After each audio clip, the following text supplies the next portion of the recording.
Hello everyone, this is Sanjana and welcome to CUT academy online, जहां हम करने वाले हैं हमारे बोर्ड्स में 100 स्कोर करने की, एज वेल एज़ हमारा टारगेट है CUT में 100% लाने की।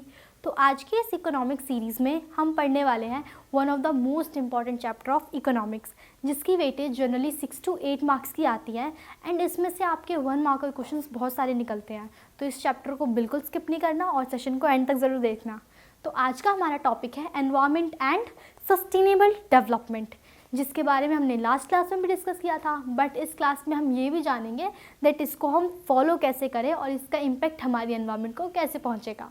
तो देखो, हम जिस एनवायरनमेंट पे रहते हैं, जिस एनवायरनमेंट ने हमें इतना कुछ दिया है, उसके बारे में आज हम बहुत सारी चीज़ें डिस्कस करने वाले हैं। और आपने देखा भी होगा, देखो हम जिस एयर से सांस ले पा रहे हैं वो हमें एनवायरनमेंट फ्री ऑफ कॉस्ट दे रहा है। इसकी कोई एक्स्ट्रा चार्जेस थोड़ी हमसे लिए जा रहे हैं, और हम बदले में एनवायरनमेंट को क्या दे रहे हैं, उसको नुकसान पहुंचाते हैं। इतना सारा पॉल्यूशन जो इंक्रीज़ हो रहा है वो अपने आप तो नहीं हो रहा ना, ह्यूमन एक्टिविटीज़ की वजह से ही हो रहा है। इसी तरीके से बहुत सारी ऐसी एक्टिविटीज़ है जिसकी वजह से हमारी एनवायरनमेंट को नुकसान झेलना पड़ता है, और उसका नुकसान सिर्फ एनवायरनमेंट को ही नहीं बल्कि हमें भी हो रहा है ना। बिकॉज देखो, अभी आप एनवायरनमेंट में इतना जो पॉल्यूशन इतना ज़्यादा इंक्रीज़ हो रखा है, तो हम लोगों को ही सांस लेने में तकलीफ़ हो रही है ना, हम लोगों को ही फ्रेश ऑक्सीजन नहीं मिल पा रही है। तो इसका रीज़न क्या, एनवायरनमेंट खुद है, हमने कुछ नहीं करा है। सारी एक्टिविटीज़ तो हमारी ही करी हुई है जिसका अब हमें नुकसान भुगतना पड़ रहा है। सो इसमें हम वही सारी चीज़ें आराम से डिस्कस करने वाले हैं, और आप लोगों को इस चैप्टर से बहुत कुछ सीखने को भी मिलने वाला है दैट आप अपने एनवायरनमेंट को कैसे प्रोटेक्ट कर सकते हो। तो पहले हम थोड़ा कंटेंट देख लेते हैं दैट आज के टॉपिक में हम क्या क्या कवर अप करने वाले हैं। तो सबसे पहले इस चैप्टर का हीरो, यानी कि सिर्फ इस चैप्टर का ही नहीं है, हम सभी के लाइफ में जो इतना इंपॉर्टेंट रोल प्ले करता है, यानी कि एनवायरनमेंट के बारे में। तो सबसे पहले तो हम यही जानेंगे ना दैट ये एनवायरनमेंट होता क्या है ना, जो हमें इतनी सारी चीज़ें प्रोवाइड कर रहा है उसके बारे में थोड़ा जानेंगे भी तो सही, ताकि जाने समझे तभी तो हम उसको प्रोटेक्ट करने के स्टेप्स ले पाएंगे। देन हम समझेंगे दैट फंक्शंस क्या होते हैं एनवायरनमेंट की, यानी कि जो एनवायरनमेंट हमें इतनी सारी चीज़ें प्रोवाइड करता ही है, उसके अलावा भी वो हमें बहुत सारी चीज़ें हमारे लिए करता है। उन सारे फंक्शंस के बारे में आप पढ़ोगे। देन आप जानोगे दैट एनवायरमेंटल क्राइसिस क्या होता है। बेसिकली एक ऐसा टॉपिक जिस पर हमें बहुत ध्यान देने की ज़रूरत है, क्योंकि ह्यूमन एक्टिविटीज़ और क्लाइमेटिक चेंज की वजह से सबसे बड़ा लॉस जो हो रहा है वो हमारी एनवायरनमेंट को ही तो हो रहा है ना। तो वो किन किन रीजंस की वजह से हो रहा है, हम उन रीजंस में कैसे सुधार ला सकते हैं और उनको कम करने की, या फिर मैं तो बोलूँ ख़त्म करने की कोशिश तो ज़रूर कर सकते हैं। तो उसके बारे में बिल्कुल डिटेल में मैं आपको समझाने वाली हूँ। देन हम जानेंगे ग्लोबल वार्मिंग के बारे में और उसका जो इम्पैक्ट हो रहा है ना। ग्लोबल वार्मिंग की तो न्यूज़ आए दिन आती रहती है, आप लोग देखते ही होंगे। एंटार्क्टिका, दुनिया की सबसे ठंडी जगह जहाँ पे बड़े बड़े आइस क्यूब होते हैं, आइसबर्ग्स होते हैं, वो क्या हो रहा है, मेल्ट होने लग गए हैं, है ना। जिसकी वजह से जो सी लेवल है वो हमारा दिन ब दिन बढ़ता जा रहा है, और जो कंट्री सी के पास रहती हैं उनको फ्लड का खतरा बढ़ता जा रहा है। तो अगर आपने एक चीज़ नोटिस करी हो तो आप देख रहे होगे दैट हम लोगों ने एनवायरनमेंट के साथ जो चीज़ें करी है ना, अब एनवायरनमेंट वो हमें रिटर्न कर रहा है। नुकसान तो हमने पहले पहुंचा दिया, बट अब हमें वो नुकसान वापस ज़रूर मिल रहा है। कैसे, ग्लोबल वार्मिंग, टेम्परेचर इंक्रीज़ होना, उससे आइसबर्ग्स का पिघलना, सी लेवल जितना बढ़ेगा फ्लड का खतरा जो है उतना ज़्यादा इंक्रीज़ होगा, और वो फ्लड के रीज़न का सबसे ज़्यादा इम्पैक्ट किस पे पड़ेगा, ह्यूमंस पे ही तो पड़ेगा ना। ह्यूमंस की लाइफ खतरे में आ जाएंगी, उनको एक जगह से दूसरी जगह शिफ्ट करना पड़ेगा। तो इसका इम्पैक्ट हम लोग देख ही रहे हैं दैट हमने जितना एनवायरनमेंट को नुकसान पहुंचाया है उसका नुकसान उतना ही हमें भी उठाना पड़ा है। तो ये सारी चीज़ें इसमें आप डिटेल में पढ़ने वाले हो। देन हम पढ़ेंगे दैट हमारी एनवायरनमेंट के लिए कौन कौन से चैलेंजेस है जिन पर इंडिया को ही नहीं बल्कि पूरी कंट्री को वर्क करने की ज़रूरत है। यहाँ पे तो खैर आपकी बुक में इंडियाज़ एनवायरनमेंट करके ही हेडलाइन दी होगी, बट ये सारे चैलेंजेस जो है सिर्फ इंडिया के एनवायरनमेंट के लिए ही नहीं बल्कि वर्ल्ड वाइड जो भी प्रॉब्लम्स चल रही हैं उनसे बहुत हद तक मेल खाती हैं। देन हम डिस्कस करेंगे पॉल्यूशन के बारे में। अब पॉल्यूशन के बारे में तो क्या ही डिस्कस करना, बिकॉज हम लोग तो देख ही रहे हैं ना पॉल्यूशन किस लेवल पे बढ़ता जा रहा है ना। हम लोग देखते हैं दैट वाटर पॉल्यूशन जो हम लोगों ने इतना ज़्यादा बढ़ा दिया है। हमारे घर के पास अगर कोई रिवर होती है तो वो कभी आपने वो रिवर साफ़ देखी है, नहीं देखी होगी, बिकॉज वो इतना गंदा रहता है, और कोई बाहर वाला आके थोड़ी उसे गंदा कर रहा है, हम लोग ही गंदा कर रहे हैं। हम लोग मस्त जाते हैं रिवर के पास, फ़ोटोज़ वगैरह ली, और फिर जो भी खाया पिया या फिर जो भी पैकेट वगैरह था उसी में थ्रो करके आ गए, है ना। या फिर गांव के इलाके में रिवर के पास ही कपड़े धोए जाते हैं। तो ये सारी चीज़ें किसे नुकसान पहुंचा रहा है, हमारी एनवायरनमेंट को ही नुकसान पहुंचा रहा है। और वाटर क्या है, पॉल्यूट कर रहा है। अगर मैं बात करूँ नॉइज़ पॉल्यूशन की, तो आप ही देख लो आज के टाइम पे कितना नॉइज़ पॉल्यूशन है ना। मतलब आप 5 मिनट के लिए ना शांति से बैठ कर देखो, अपने कमरे में बैठ कर देखो, आपको ना आसपास की जितनी गाड़ियाँ होंगी ना उनके हॉर्न की आवाज़ पी पी पी पी सुनाई देगी, भर भर के सुनाई देगी। मुझे तो लिटरली वो आवाज़ बहुत इरिटेटिंग लगती है कि ऐसा क्यों हो रहा है। बिकॉज व्हीकल्स की जो क्वांटिटी है, नंबर कॉन्टिन्यूसली बढ़ते जा रहे हैं, इंक्रीज़ होते जा रहे हैं। जिस घर में 2 गाड़ी की ज़रूरत थी उस घर में 6 गाड़ियाँ हो गई है ना। हम लोग पब्लिक ट्रांसपोर्टेशन का यूज़ डिक्रीज़ करते जा रहे हैं, दिन ब दिन घटाते जा रहे हैं।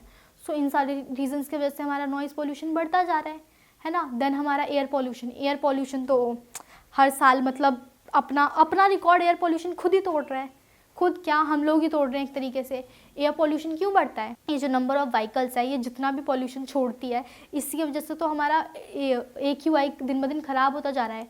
एयर क्वालिटी इंडेक्स कितना बिगड़ गया है। देखो आप अपने स्टेट्स का देखो, दिल्ली का तो बहुत हाल ख़राब है। 500 के आसपास से आई गेस बहुत इतना बुरा हाल हो रखा है दैट हमें फ्रेश एयर तक नहीं मिल रही है ना। सो इसका सारा इम्पैक्ट हम लोगों को ही झेलना पड़ रहा है। देन हम जानेंगे ओजोन डिप्लीशन के बारे में। आप बहुत सारे बच्चे को लगता है ना दैट ओजोन डिप्लीशन वाला टॉपिक क्यों करवा देते हैं, बिकॉज मोस्टली बुक्स में मैंने देखा है ओजोन डिप्लीशन वाला टॉपिक नहीं देते हैं, बट एग्जाम में ये बहुत बार देखा गया है। इसीलिए इस टॉपिक को बहुत ध्यान से देखना, बहुत इंपॉर्टेंट टॉपिक है और जनरली ये बोर्ड्स के एग्जाम में आता ही आता है, ठीक है। बिकॉज आपका जो एक ना क्वेश्चन आएगा जो पिक्चर आपको दे देंगे और पिक्चर को एक्सप्लेन करना होगा, तो उस टाइप के क्वेश्चंस में आपको ओजोन डिप्लीशन का क्वेश्चन आने के चांसेस बहुत हाई रहते हैं, तो उसके बारे में भी जानेंगे। देन हम जानेंगे दैट हम सस्टेनेबल डेवलपमेंट को कैसे फॉलो कर सकते हैं ताकि हम अपने एनवायरनमेंट को प्रोटेक्ट कर सके। तो ये हमने कंटेंट पर एक बार नज़र मार लिया दैट हमें क्या क्या टॉपिक आज कवर करने हैं। तो सबसे पहले हमारा टॉपिक आ गया एनवायरनमेंट। देखो इतनी सारी बातें हम लोग एनवायरनमेंट के बारे में कर रहे हैं दैट एनवायरनमेंट हमें ये देता है, एनवायरनमेंट हमें वो देता है, बट एनवायरनमेंट एक्चुअल में है क्या पहले वो तो जान लो। देखो बेसिकली एनवायरनमेंट वो सारी चीज़ें जो आप अपने आसपास देखते हो ना, जो इकोसिस्टम का पार्ट होता है, जैसे कि एनिमल्स, बर्ड्स, माउंटेन्स, रॉक्स, ये ह्यूमन बीइंग्स, ये सारे किसके पार्ट है? एनवायरनमेंट का ही तो पार्ट है ना। तो ये जो भी चीज़ें आपके आसपास है जो इकोसिस्टम में इंक्लूड होती है वो सारी ही एनवायरनमेंट है, चाहे वो एनिमल्स हो, बर्ड्स हो, ह्यूमन बीइंग्स हो, लिविंग थिंग्स हो, नॉन लिविंग थिंग्स हो, वो सब कुछ मिलकर ही आपका एनवायरनमेंट बनता है, ठीक है। तो हमें ये एनवायरनमेंट की डेफिनेशन पता चल गई। देखो मैंने यहाँ लिख भी दिया है that environment refers to natural world around us, जो भी हमारे आसपास की चीज़ें हैं, एयर हो गया, water, land, plants, animals, ecosystem as well as their interaction between these elements, यानी कि हमारे जो भी इंटरेक्शंस होते हैं इन एलिमेंट्स के साथ, वो सारा ही एनवायरनमेंट का पार्ट है। अब एग्जाम में ना ये क्वेश्चन आपका 2 मार्क का आ सकता है दैट व्हाट इज़ एनवायरनमेंट। तो इस पे प्लीज़ बच्चों वाली हरकतें मत करना दैट सिर्फ एनवायरनमेंट की डेफिनेशन लिख के आ गई, बहुत अच्छे लिख के आए हो, बट साथ में थोड़ा स्मार्ट वर्क भी करके आना।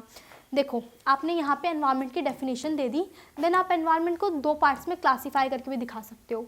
एक आ गया आपने बायोटिक और एक आ गया अबायोटिक। अब आपको कहोगे दीदी ये क्या है? अरे 9th के SST में तो इसके ऊपर पूरा चैप्टर था, याद नहीं? कोई बात नहीं, मैं बता देती हूँ। देखो बायोटिक रिसोर्सेज बेसिकली वो रिसोर्सेज होते हैं जो सांस ले सकते हैं, जैसे कि एनिमल्स, बर्ड्स, ह्यूमन बींग्स, ये सारा क्या है? ये सारे एलिमेंट्स सांस ले सकते हैं। इट मीन्स ये बायोटिक एलिमेंट्स के पार्ट हैं। और अबायोटिक रिसोर्सेज या अबायोटिक एलिमेंट्स वो सारी चीज़ें जो सांस नहीं ले सकती, जैसे कि रॉक्स, माउंटेन्स, फॉसिल फ्यूल्स, ये सारी चीज़ें सांस नहीं ले सकती ना, बट ये एनवायरनमेंट का पार्ट है। तो आप ना इसको थोड़ा क्लासीफाई करके दिखा देना, टीचर खुश होकर पूरे नंबर देके जाएंगी, ठीक है। तो ये हमें समझ में आ गया दैट ये हमें आंसर कैसे लिख के आना है एग्जाम में। अब हम जान लेते हैं दैट फंक्शंस ऑफ एनवायरनमेंट क्या होता है, यानी कि ये एनवायरनमेंट हमारे लिए करता क्या है ना। तुम्हारे मन में चल रहा होगा क्वेश्चन दैट एनवायरनमेंट करता क्या है। अरे एनवायरनमेंट बहुत कुछ करता है, हम एनवायरनमेंट के बिना हम कुछ सोच ही नहीं सकते हैं। सबसे पहले तो ये हमें रॉ मटेरियल प्रोवाइड करता है। रॉ मटेरियल उसका क्या करते हैं हम अपने घर में आप ना फर्नीचर जो देखते हो जैसे सोफ़ा, बेड, अलमीरा, तो ये सब वुड के बने होते हैं, है ना। वुड आप कहाँ से लाते हो? एनवायरनमेंट ही तो आपको प्रोवाइड कर रहा है ना वुड। सो बेसिकली जितना भी रॉ मटेरियल होता है मैन्युफैक्चरिंग हब को नीड होती है, वो सारा वो फॉरेस्ट के एरिया से तो लेके ही आते हैं, और फॉरेस्ट भी किसका पार्ट है? एनवायरनमेंट का ही पार्ट है। इसीलिए जितना भी रॉ मटेरियल होता है वो हमें एनवायरनमेंट प्रोवाइड करता है, और बदले में हम एनवायरनमेंट को कुछ नहीं देते। वो हमसे कहीं टैक्स नहीं ले रहा होता है, तुमने मेरी लकड़ी काटी है तो पैसे दो, वो ऐसे थोड़ी मांगता है पैसे, वो पैसे नहीं मांगता। वो क्या वो बेचारा तो इतना भूला है, वो कुछ कह भी नहीं सकता है। और हम उसका दिन ब दिन मिसयूज़ करते जाते हैं। हम लोग कितने पेड़ काट देते हैं, तो उसका इम्पैक्ट अब हमें भुगतना पड़ रहा है। देन आता है सस्टेन्स लाइफ, यानी कि जो एनवायरनमेंट है वो लाइफ की सस्टेनेबिलिटी के लिए भी बहुत ज़रूरी है। कैसे? देखो, जो हमारी एनवायरनमेंट है वो हमें एयर प्रोवाइड करती है, वो हमें वाटर प्रोवाइड करती है, लैंड प्रोवाइड करती है। अगर मैं तुम्हें बोलूँ बिना पानी पिए 2 दिन रह लो, तो रह लोगे तुम लोग? बिल्कुल नहीं रह पाओगे ना। क्यों? क्योंकि वाटर तो हमारी नीड है ना। विदाउट वाटर हम अपनी लाइफ इमेजिन भी नहीं कर सकते। चलो दूसरे कामों के लिए ना सही, पानी पीने के लिए तो चाहिए ही। तो देख रहे हो, बेसिक सस्टेनेबिलिटी के लिए भी हमें एनवायरनमेंट पे डिपेंड रहना पड़ता है, और जो चीज़ हमें इतना कुछ दे रही है हम उसी को नुकसान पहुंचाते रहते हैं। तो इन सारी चीज़ों पे हमें ध्यान देने की ज़रूरत है। देन आ जाता है एनवायरनमेंट एसिमिलेट्स वेस्ट, यानी कि एनवायरनमेंट बहुत सारा वेस्ट जो है ना अपने अंदर ले लेती है, यानी कि उसको एसिमिलेट कर लेती है। जैसे कि प्रोडक्शन और कंजप्शन में ना हम लोग बहुत सारा वेस्ट जनरेट करते हैं ना। जैसे कि आप लोगों ने इंडस्ट्रीज़ में देखा होगा, जितना भी वेस्ट होता है ना वो क्या करते हैं हम लोग, कहीं बाहर फेंक दिया, जंगलों में फेंक दिया, या फिर दूर की कहीं साइड से दूर ले जाके फेंक दिया, तो वो एनवायरनमेंट खुद एसिमिलेट कर लेता है। भले ही चाहे उसको कितना ही प्रॉब्लम हो रहा हो, बट स्टिल वो तुम्हारे वेस्ट को एसिमिलेट करने का काम करता है, ताकि हमारी अर्थ जो है ब्यूटीफुल रह सके। बट ह्यूमंस ने अर्थ को ब्यूटीफुल रहने लायक छोड़ा का है ना। हम लोगों को तो पॉल्यूशन करना है, हम लोगों को जहाँ तहाँ कूड़ा फेंकना है ना। मस्त फुल नॉइस करते हुए घर से निकले तो फुल हंगामा मचाते हुए जाना है, ताकि हमारी अर्थ एकदम परेशान हो जाए, है ना। तो ये सारी चीज़ें हम एक्टिविटीज़ कर रहे हैं, बट इसका फ़ायदा हमें कुछ हो नहीं रहा, उल्टा हमें ही नुकसान हो रहा है। तो हम ऐसे एक्टिविटीज़ करें क्यों ना हम रोज़ हर एक संडे को एक नया पौधा लगाएं। संडे को क्यों, मैं तो बोलूँगी हर दूसरे तीसरे दिन एक छोटा पौधा लगाओ यार, फ्रेश एयर मिलेगी तुम लोगों को, है ना।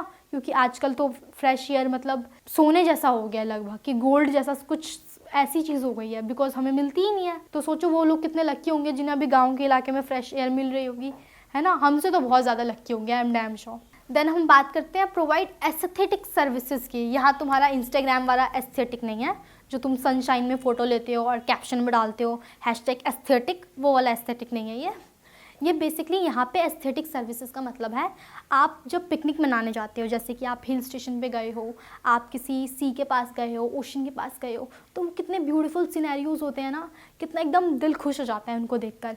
और पहले हम फ़ोटोज़ लेंगे, हैशटैग डालेंगे और फिर वहीं कूड़ा करके आ जाएंगे, यही करते हैं ना। बट ऐसा नहीं करना होता। नेक्स्ट टाइम घूमने जाओ ना तो ऐसी हरकत बिल्कुल मत करना। तो एनवायरनमेंट हमें एस्थेटिक सर्विसेज भी प्रोवाइड करता है, और बदले में कुछ नहीं, पैसा हमसे कहीं नहीं लेता। हम सी के पास जाते हैं, ओशन के पास जाते हैं, तो वो हमें ये थोड़ी बोलता है पैसे दे तभी मैं तुझे देखने दूंगा। वो तो मस्त हम फ़न करके आते हैं, एंजॉय करके आते हैं, और उसी को गंदा करके भी आ रहे हैं। मतलब हम एंजॉय भी करें, गंदा भी करें, ये थोड़ी होता है यार। तुम एंजॉय करो, मस्त घूम फिर के आओ, फोटोज़ लो, डालो इंस्टाग्राम पे हैशटैग बना के, लेकिन उस एनवायरनमेंट का ख्याल रखना भी तो तुम्हारी रिस्पॉन्सिबिलिटी है ना, हमारी रिस्पॉन्सिबिलिटी है। तो वो चीज़ भी करनी है हमने। तो ये कुछ फंक्शंस हो गए। देन हम डिस्कस कर लेते हैं अब कि ये जो एनवायरनमेंट है इसकी कैरिंग कैपेसिटी भी होती है। जैसे हर किसी, मतलब अगर मैं नॉर्मल ह्यूमंस में बात करूँ तो आप लोगों की भी कुछ कैपेसिटी होगी ना, या फिर आप नॉर्मल लैंग्वेज में बात करूँ तो आप लोग भी कुछ चीज़ें कुछ हद तक ही ले पाते होंगे, है ना। जैसे कि अगर मैं आपको डांटने लग जाऊँ तो मैं आपको डांटती जा रही हूँ, तो आप भी एक टाइम ऐसा आएगा ना आपके दिमाग में बोल यार बस ना, कितना डांटेगी मुझे, है ना, दीदी तो डांटती जा रही हैं।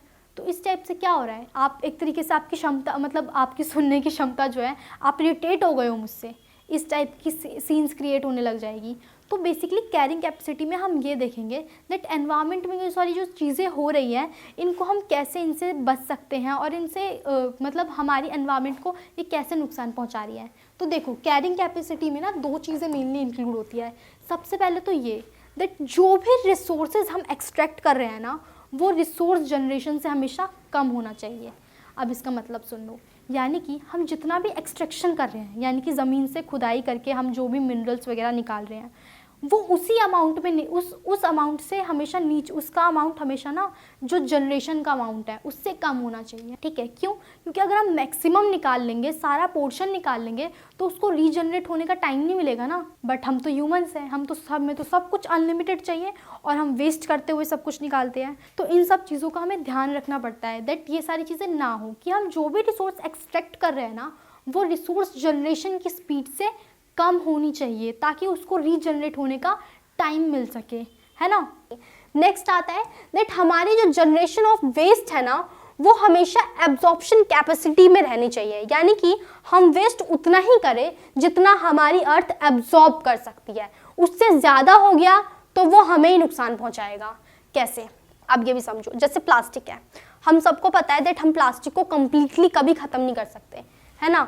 हम उसको जलाएंगे, हमें ही नुकसान होगा। हम उसको गाड़ेंगे, जहाँ जिस ज़मीन में गाड़ेंगे वो ख़राब हो जाएगी। तो ये क्या हो रहा है, एक तरीके से प्लास्टिक को हम कम्प्लीटली तो ख़त्म कर नहीं पा रहे हैं। तो सोचो, अगर प्लास्टिक दिन ब दिन इसी क्वांटिटी में बढ़ती गई तो वो तो मतलब हमारी अर्थ पे एक तरीके से अर्थ को भरने का काम कर रही है ना, क्योंकि जिस जगह पे हम उसको डंप करेंगे वो ज़मीन ख़राब हो जाएगी, हम उसको जला सकते नहीं हैं। तो इस वजह से बोला जाता है दैट जनरेशन ऑफ वेस्ट जो है ना, हमेशा ऑब्जॉर्प्शन कैपेसिटी ऑफ अर्थ के अकॉर्डिंग ही होना चाहिए, ताकि वो हमें ज़्यादा नुकसान ना पहुँचाए। तो हमें क्या करना चाहिए, दैट वेस्ट उतना ही जनरेट करना चाहिए जितना हमारी अर्थ जो है वो एब्जॉर्ब कर पाए, क्योंकि अगर हम वेस्ट बहुत ज़्यादा जनरेट करेंगे तो अर्थ उसको एब्जॉर्ब नहीं कर पाएगी और उसका नुकसान ह्यूमंस को ही उठाना पड़ेगा। तो ये उसी को बोलते हैं हम लोग कैरिंग कैपेसिटी। अब हम अपनी नेक्स्ट स्लाइड पे चलते हैं, जो कि है environmental crisis. Basically environment crisis हम बोलते हैं जब ह्यूमन एक्टिविटीज़ या फिर क्लाइमेटिक चेंजेस की वजह से एनवायरमेंट को बहुत सारा नुकसान उठाना पड़ता है, उसी को बोलते हैं एनवायरमेंटल क्राइसिस। तो इस टॉपिक में हम जानेंगे ऐसे कौन कौन सी एक्टिविटीज़ है जिसकी वजह से एनवायरमेंट को हार्मफुल इफ़ेक्ट्स मतलब हम देखने को मिलते हैं, या फिर हम कैसे अपनी ही धरती को, अपनी ही एनवायरमेंट अर्थ को डिस्ट्रॉय करते हुए जा रहे हैं। और ऐसी एक्टिविटीज़ हमें बिल्कुल नहीं करनी। देखो, आप हमारी मतलब फ्यूचर जनरेशन हो, अगर आप इन सारी चीज़ों को समझोगे ना, तभी हमारी अर्थ जो है, हमारा जो प्लैनेट है वो मतलब साफ रह पाएगा एज वेल एज सेफ रह पाएगा। तो इन सारी चीज़ों को मतलब कनेक्ट होने की कोशिश करो, सारी चीज़ों को समझो। बिकॉज यार एनवायरनमेंट वाला चैप्टर ना सिर्फ चैप्टर नहीं होता, वो टॉपिक है जिससे हम रोज़ डील कर रहे हैं, जो हमारे मतलब ये तो एकदम कॉमन चैप्टर हो गया लाइफ का। तो इन सारी चीज़ों का हमें ख्याल रखना है। तो सबसे पहले आ जाता है हमारा over exploitation of natural resources, यानी कि हमारे पास जो रिसोर्सेज हैं, हमारे पास जो नेचुरल रिसोर्सेज हैं, हम लोग उसको बहुत ज़्यादा ओवर यूटिलाइज कर रहे हैं, ओवर यूज़ कर रहे हैं उसको। तो बेसिकली इस चीज़ से हम लोगों को बचना पड़ेगा। एक ना बहुत अच्छी लाइन है, महात्मा गांधी ने बोली थी दैट हमारी अर्थ पे ना वो सारे रिसोर्सेज अवेलेबल है और उस क्वांटिटी में अवेलेबल है जिससे सबकी ज़रूरत पूरी हो सके, लेकिन उतनी नहीं है कि किसी लालची का लालच ख़त्म कर सके। और ये बिल्कुल करेक्ट बात है। अब मुझे मतलब कमेंट सेक्शन में बताओ दैट ये वाला ना कोड जो है ये आपके 9 to 12 बीच में किसी क्लास की बुक में आया था। तो अगर याद है कि ये कौन सी बुक में आया था तो ज़रा कमेंट सेक्शन में बताना मुझे, ठीक है। देखो तो आप लोगों की मेमोरी कितनी तेज़ है, बिकॉज मेरे को भी पढ़े हुए काफ़ी टाइम हो गया, but I still remember it. चलो, तो हमें क्या करना है कि हमारे नेचुरल रिसोर्सेज को ओवर एक्सप्लॉइट या फिर ओवर यूज़ नहीं करना है। उसको ओवर यूज़ क्यों नहीं करना है, बिकॉज जो हमारे रिसोर्सेज है ना वो लिमिटेड है ना। मैंने अभी बताया रेन्यूएबल रिसोर्सेज के बारे में। तो हमारे मतलब माना हमारे पास रेन्यूएबल रिसोर्सेज हैं, हम दोबारा उनको कर सकते हैं जैसे, बट स्टिल आप लोग अगर रिसोर्सेज का ओवर यूज़ करेंगे, उसको मिसयूज़ करेंगे, तो एक तरीके से रिसोर्सेज क्या है, एक तो एक्यूमुलेशन ऑफ रिसोर्सेज नहीं करना चाहिए। मतलब आपको जितनी ज़रूरत है आप उतना यूज़ करो, बाकी अपनी फ्यूचर जनरेशन के लिए छोड़ दो, या फिर आपको जितनी नीड है आप उतनी रखो। बट हम लोग क्या करते हैं, हम लोग हमेशा अपनी ज़रूरत से ज़्यादा कंज्यूम करने की कोशिश करते हैं।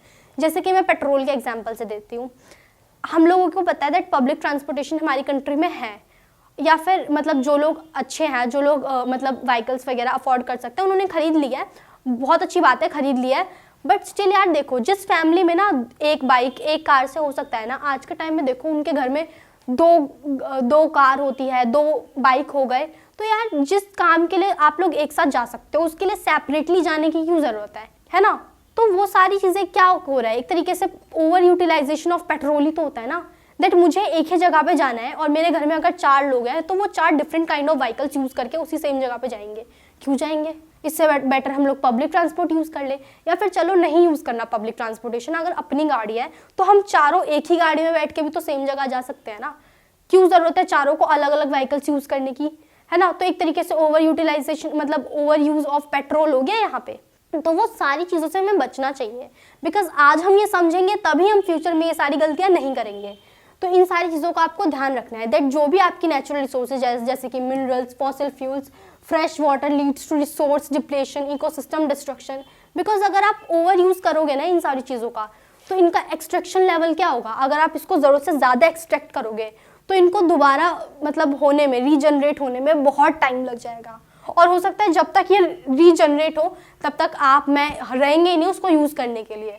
तो सोच लो, चीज़ों को सोच समझ कर यूज़ करना है और उतना ही यूज़ करना है जितने की आपको नीड है। तो पहला पॉइंट तो हमें क्लियर हो गया। नेक्स्ट आता है हमारा लॉस ऑफ बायोडाइवर्सिटी, कि एनवायरनमेंट में ना बेसिकली हम लोग क्या कर रहे हैं, दैट हम ना अपनी बायोडाइवर्सिटी को ही खोते जा रहे हैं। बायोडाइवर्सिटी में बेसिकली क्या आता है, आपका मतलब जो भी इकोसिस्टम है, हमारे trees, plants, aquatic animals, wild animals, और मतलब जो भी सारी चीज़ें हैं ना, जो ह्यूमन बींग्स हो गए, ये सारा हमारा बेसिकली बायोडाइवर्सिटी का ही पार्ट होता है। तो आजकल हम अपनी बायोडाइवर्सिटी को भी कितना नुकसान पहुंचाते हैं। सिंपली अगर मैं बोलूँ तो हम लोग पेड़ों को क्या करते हैं, हम लोग काटते जा रहे हैं। क्यों काटते जा रहे हैं? बिकॉज हमारी नीड्स क्या है, टाइम के साथ बढ़ती जा रही है। एक्चुअली नीड्स नहीं बोलूँगी, लालच बोलूँगी, बिकॉज जितनी नीड थी वो लोगों की पूरी हो रही है, बट अब लोगों को क्या है, लालच आ गया है। तो हमारी वजह से हमारी जो एनवायरनमेंट है उसको ये सारी चीज़ें फेस करनी पड़ रही है। देखो, पॉपुलेशन इंक्रीज़ हो रही है, हमारी नीड्स बढ़ रही हैं, उस वजह से हम लोगों को कॉन्टीन्यूसली लैंड चाहिए रहने के लिए, और लैंड चाहिए, इसकी वजह से हम लोग जो फॉरेस्ट एरिया है उसको क्लीन करते जा रहे हैं, यानी कि हम लोग पेड़ों को काटते जा रहे हैं। हमें अलग अलग फर्नीचर चाहिए होते हैं, उसके लिए हमें वुड्स चाहिए होते हैं, उसके लिए भी हम हमारे एनवायरनमेंट पे डिपेंडेंट है। क्यों? क्योंकि वो हमें रॉ मटेरियल प्रोवाइड कर रहा है। तो ये सारी चीज़ें आपस में बहुत लिंक्ड होती है, बट इसका सारा लॉस जो है एनवायरनमेंट को मतलब फेस करना पड़ता है। उसकी वजह से जो हमारे फॉरेस्ट एरिया है वो कितने कम हो गए हैं, है ना। क्लाइमेटिक चेंज, हम लोग देखो, आप लोग मतलब ऑब्जर्व कर रहे होगे, आज से 10-12 साल पहले मतलब मेरे पेरेंट्स बताते हैं दैट बहुत ठंड हुआ करती थी, मतलब काफ़ी ठंड होती थी। देखो 10-12 साल पहले इतनी ठंड होती थी, और आज के टाइम में देख लो, नवंबर दिसंबर के मंथ में भी उतनी ज़्यादा ठंड नहीं होती है जितनी पहले के टाइम में होती थी। मतलब अब देख रहे हैं अंदर टाइम के साथ क्लाइमेटिक चेंज भी काफ़ी ज़्यादा आ रहा है ना। मैंने तो फिर भी बहुत कम मतलब ईयर्स का गैप बताया है, 10-12 साल का। अगर आप अपने ग्रैंड पेरेंट्स से पूछोगे तो वो आपको और अच्छे से एक्सप्लेन कर पाएंगे दैट कैसे जो क्लाइमेटिक चेंज है ना वो हमें अफेक्ट कर रहा है। हमारा जो सीजनल चार्ट था, सीजनल फ्लो था, वो धीरे धीरे ख़राब होता जा रहा है। अब क्योंकि समर सीज़न पहले जनरली मतलब ख़त्म हो जाता था, है ना। बट आज देखो यार, नवंबर दिसंबर में भी वो ठंड नहीं होती। काफ़ी लोगों को तो इस टाइम में भी गर्मी लग रही होती है काफ़ी सारे इलाकों पे, जैसे जो मेट्रो सिटीज़ हैं उनमें तो मतलब क्या ही बताऊँ, बुरा हाल हो रखा है एकदम। तो वो सारी चीज़ें हम लोगों को फेस करनी पड़ती है। तो बेसिकली इस वजह से हम लोगों को बायोडाइवर्सिटी में काफ़ी ज़्यादा लॉस उठाना पड़ रहा है। हमारे जो वाटर साइकिल्स हैं उसमें डिसरप्शन आ गई है। हमारे जो कार्बन एमिशंस है वो इंक्रीज़ होते जा रहे हैं। अब जितना ज़्यादा कार्बन एमिशन इंक्रीज़ होगा उतना ज़्यादा पोल्यूशन भी इंक्रीज़ होगा। आप पूछोगे कार्बन एमिशंस क्या होता है? सो देखो, हम लोग व्हीकल्स यूज़ करते हैं, उसमें से जो कार्बन निकलता है बेसिकली वो हमारे एनवायरनमेंट के लिए बिल्कुल भी अच्छा नहीं होता है। बट स्टिल लोग समझते नहीं हैं, उनको मतलब इतने large number of vehicles road पे चलते रहते हैं, मतलब कार्बन इतना ज़्यादा हैवी अमाउंट में निकलता है जो हमारी सेहत के लिए बिल्कुल भी अच्छा नहीं है। तो ये पॉइंट हो गया। अब हम इसके बाद वाले कुछ पॉइंट डिस्कस कर लेते हैं। देन आता है हमारा next cause of environment degradation, जो कि है पॉपुलेशन एक्सप्लोजन। देखो, मैंने अभी बताया दैट जो अर्थ पे है ना वो पॉपुलेशन बहुत तेज़ी से बढ़ती जा रही है, जिसकी वजह से क्या हो रहा है दैट जो ह्यूमन रिक्वायरमेंट है, जो ह्यूमन नीड्स है, वो टाइम के साथ बहुत ज़्यादा बढ़ती जा रही है। अब नीड्स को फुलफिल करने के लिए वो किस पे डिपेंडेंट है? रॉ मटेरियल पे डिपेंडेंट है। रॉ मटेरियल कहाँ से मिलेगा? एनवायरनमेंट पे मिलेगा। इसकी वजह से एनवायरनमेंट पे ना बर्डन क्रिएट हो रहा है। क्यों? क्योंकि यार सोचो, अगर मतलब किसी फैमिली में 100 लोग हैं मान लो, ठीक है, तो वो 100 लोगों के अकॉर्डिंग ही वो सारी चीज़ें कर रहे थे, बट ऑल ऑफ सडन उस फैमिली में 200 लोग हो गए हैं, तो ऑब्वियसली उनको 100 लोगों की रिक्वायरमेंट और नीड्स के अकॉर्डिंग रॉ मटेरियल लाना पड़ेगा, या फिर जो चीज़ें वे 200 लोगों के नीड के अकॉर्डिंग करनी पड़ेगी। तो ऐसी तो हमारा एनवायरनमेंट भी है ना, मतलब एनवायरनमेंट पे ये सारी चीज़ें बर्डन हो रहा है, उसको ओवर यूज़ करा जा रहा है ना। क्योंकि जैसे जैसे पॉपुलेशन बढ़ेगा लोगों की ज़रूरतें बढ़ेंगी, जैसे कि उनको रहने के लिए लैंड चाहिए होगा, तो वो फॉरेस्ट एरियाज़ क्लीन करते जाएंगे ताकि वो लोग घर बना सके, बिल्डिंग बना सके, स्कूल्स बना सके। रिक्वायरमेंट ऑफ फर्नीचर इंक्रीज़ होगी, घरों में सोफ़ा, कुर्सी और बेड वगैरह चाहिए होगा, तो उसके लिए भी वो लकड़ियों को काटेंगे। तो ये एक तरीके से क्या होगा, ये जितना भी बर्डन जितना भी बर्डन या फिर बोलो तो जितना भी पॉपुलेशन इंक्रीज़ होगा उसका सारा बर्डन किस पे जा रहा है? एनवायरनमेंट पे जा रहा है। और ये भी एक हमारा रीज़न है एनवायरमेंटल क्राइसिस का। Over consumption leads to resource depletion, जिसकी वजह से हमारा जो रिसोर्स है वो भी डिप्लीट होता जाएगा, यानी कि हमारे रिसोर्सेज पे भी इम्पैक्ट पड़ेगा, वो भी घटते जाएंगे। And scarcity causing unsustainable exploitation of natural assets, और जो हमारे नेचुरल एसेट्स है उन पे भी इम्पैक्ट पड़ेगा, चीज़ों की कमी होने लग जाएगी। बिकॉज देखो एनवायरनमेंट पे रेन्यूएबल और नॉन रेन्यूएबल दोनों टाइप के रिसोर्सेज हैं। तो जो नॉन रेन्यूएबल रिसोर्सेज है, अगर आप उसका ओवर कंजप्शन करोगे तो ऑब्वियसली वो एक टाइम के बाद खत्म हो जाएगा, देन उसको बनने में मिलियंस ऑफ ईयर लग जाएंगे। सो ये सारी चीज़ें हमें फेस करनी पड़ेगी अगर हमने इन सारी चीज़ों को अभी नहीं रोका। इस वजह से बहुत सारे कंट्रीज़ ऐसे भी हैं जहाँ पे पॉपुलेशन बहुत तेज़ी से बढ़ रहे हैं, वो कुछ स्टेप्स ले रहे हैं, कुछ प्लान कर रहे हैं। जैसे कि पहले क्या था, पहले सबसे ज़्यादा पॉपुलेशन किस कंट्री की थी? चाइना की थी। बट आज के डेट में सबसे ज़्यादा पॉपुलेशन किसकी है? इंडिया की है ना। सेकंड नंबर पे चाइना आ गया। तो देखो हमारे कंट्री की जो पॉपुलेशन है वो भी कितनी ज़्यादा बढ़ गई है। तो ये सारी चीज़ें हैं जो एनवायरनमेंट को नुकसान पहुँचा रही है और एनवायरनमेंट पे एक तरीके से बर्डन बनती जा रही है। नेक्स्ट आ जाता है ओवर यूज़ ऑफ एग्रीकल्चर। अब देखो अगर पॉपुलेशन इंक्रीज़ होगी, अगर ह्यूमंस के नंबर बढ़ेंगे तो ऑब्वियसली वो लोग मतलब ह्यूमन ग्रेन्स या फिर जो भी मतलब उनके खाने पीने की चीज़ें हैं उसकी रिक्वायरमेंट भी तो इंक्रीज़ होगी ना। अब जैसे ग्रेन हो गया तो अब ग्रेन्स के लिए ह्यूमन किस पे डिपेंडेंट है? एग्रीकल्चरल लैंड पे डिपेंडेंट है। एग्रीकल्चरल लैंड भी तो एनवायरनमेंट का ही एक सोर्स है ना। तो पहली बात तो वो क्या होगा, एग्रीकल्चरल लैंड पे भी एक बर्डन क्रिएट होगा दैट तुम मैक्सिमम अमाउंट में ग्रेन्स ग्रो करो, क्रॉप्स की प्रोडक्शन इंक्रीज करो ताकि हम सबकी नीड्स को फुलफिल करें। एक तो ये साइड हो गया इसका। और दूसरा क्या होता है, हम लोग ओवर ग्रेसिंग भी करवाते हैं। मतलब बेसिकली एग्रीकल्चरल लैंड में सिर्फ यही नहीं है कि हम लोग पॉपुलेशन का रेट इंक्रीज़ होगा तो उनकी ज़रूरतों की वजह से ग्रेनरीज प्रोडक्शन वगैरह इंक्रीज़ करनी पड़ेगी, सिर्फ इसके वजह से एग्रीकल्चरल ओवर यूज़ नहीं होते, और भी बहुत सारी चीज़ें हैं जिसको इम्पेक्ट करता है। तो उन सारी चीज़ों का भी हमें ध्यान रखना पड़ता है। जैसे कि intensive farming practices also lead to over use of pesticides and fertilisers. अब देखो हम लोग अगर पेस्टिसाइड्स और फर्टिलाइजर्स का मैक्सिमम अमाउंट में यूज़ करेंगे ना तो हमारी लैंड भी ख़राब होगी, और ये चीज़ लोगों को समझनी पड़ेगी। अब बहुत सारे बच्चे बोलेंगे दैट पेस्टिसाइड्स और फर्टिलाइजर्स तो अच्छे होते हैं ना, मतलब पेस्टिसाइड्स पेस्ट को किल करता है और फर्टिलाइजर्स उसकी फर्टिलिटी को इंक्रीज़ करते हैं। अच्छा है, बहुत अच्छा है, लेकिन ये सिंथेटिक केमिकल्स होते हैं इनमें। तो अगर आप इसको बहुत ज़्यादा क्वांटिटी में दोगे अपनी फसल्स में, अपने क्रॉप्स में, तो वो क्या करेगा, उनकी न्यूट्रिशन वैल्यू को तो गिराएगा ही गिराएगा, एज वेल एज आपकी लैंड को बंजर करने का भी काम करेगा, और उस पर दूसरी फसल या फिर प्रोडक्शन जब आप करोगे तो वो इतना इम्पैक्टफुल रिजल्ट नहीं दे पाएगा। तो इन सारी चीज़ों का हमें ख्याल रखना है। इसीलिए तो ऑर्गेनिक फार्मिंग को आजकल लोग प्रमोट करने की कोशिश कर रहे हैं ताकि इन सिचुएशन से हम बच सके। तो ये हमारे क्या रीजंस हो गए, रीजंस ऑफ एनवायरमेंटल क्राइसिस। इसके बाद आ गया हमारा carbon emissions and climate change. इसके बारे में भी मैंने आपको अभी बताया था दैट कैसे कार्बन एमिशंस की वजह से हम लोगों की लाइफ जो है वो मतलब कितनी डिस्टर्ब हो गई है। यार आप तुम खुद देखते हो कि सड़क पे कितनी गाड़ियाँ चलती हैं, उनकी वजह से कितना पॉल्यूशन जनरेट होता है। कार्बन एमिशन जो है वो टाइम के साथ बढ़ता जा रहा है ना, जिसकी वजह से बेसिकली क्या हो रहा है, हम ह्यूमंस को ही तो नुकसान उठाना पड़ रहा है। क्लाइमेटिक चेंज देखने को मिलता है, जैसे कि पहले के टाइम में मतलब सारे सीजन्स ना अपने टाइम पे आ जाते थे, ऐसे डिले नहीं होता था जैसे आज के टाइम में हो रहा है। आजकल क्या हो गया है, जो समर है वो बहुत लॉन्ग ड्यूरेशन का हो गया है, और जो बाकी सीजन्स थे वो उतने ही कम होते जा रहे हैं। इसका मतलब क्या है दैट हमारा क्लाइमेटिक चेंज तो बहुत ज़्यादा असर हुआ है, उसका इम्पैक्ट हमें भुगतना ही पड़ रहा है, एज वेल एज जो दूसरी प्रॉब्लम्स है उसके वजह से अलग जनरेट हो रही है। क्लाइमेटिक चेंज हो गया, देन हमारा ग्लोबल वार्मिंग जैसी प्रॉब्लम्स हो गई। तो ये सारी क्यों हो रही है, ये सारी ह्यूमन मेड प्रॉब्लम्स है जो ह्यूमंस ने बेसिकली जनरेट करी हैं और अब उनको फेस करनी पड़ेंगी। तो इन सारी चीज़ों से बचने के लिए जब आज के यूथ जो है इन सारी चीज़ों से अवेयर होंगे तभी तो वो लोगों को समझा पाएंगे, एक्सप्लेन कर पाएंगे ना इन सारी चीज़ों को। तो इसीलिए हमें कम से कम पॉल्यूशन करना है, कार्बन एमिशंस जिन रीजंस की वजह से हो रहा है उन रीजंस पे फोकस करना है ना, ताकि हम अपने एनवायरनमेंट को प्रोटेक्ट कर सके, एज वेल एज दूसरे लोगों को भी समझा सके दैट तुम्हें भी ये सारी चीज़ें करनी है ताकि एनवायरनमेंट प्रोटेक्टेड रह सके।